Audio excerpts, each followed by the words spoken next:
আমি আব্দুর রাজ্জাক বিন ইউসুফ কোনোদিন কোনো মাযহাবের নিন্দা করিনি।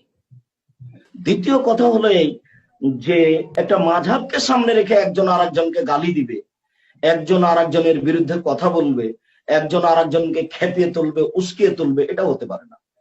এইটা যদি কোনো আলেমের মুখ থেকে ঘটে যায় তাহলে বুঝতে হবে যিনি আসলে আলেম নন।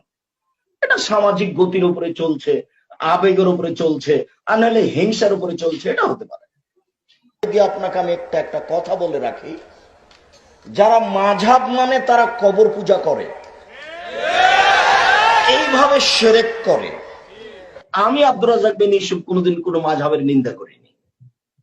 দ্বিতীয় কথা হলো এই যে একটা মাযহাবকে সামনে রেখে একজন আরেকজনকে গালি দিবে, একজন আরেকজনের বিরুদ্ধে কথা বলবে, একজন আরেকজনকে খেপিয়ে তুলবে, উস্কিয়ে তুলবে, এটা হতে পারে না।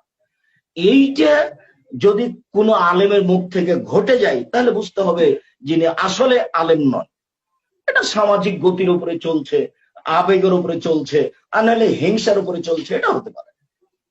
মাযহাব মানা জরুরি কিনা? মাযহাব মানা গুনাহের কাজ, জরুরি কেন? আপনি যদি বলেন যে আমি ইমাম আবু হানিফাকে মানি, আর আল্লাহ যদি বিচারের মাঠে ইমাম আবু হানিফাকে বলেন যে তুমি কি কাউকে মানতে বলেছিলে, তখন ইমাম আবু হানিফা রাহিমাহুল্লাহ যদি বলেন না না না না আমি কাউকে মানতে বলিনি, তখন আপনার কি হবে? মাথায় কিছু আছে? খবরদার নয়, কোনো মাযহাব মানবেন না, পরকাল হারাবে।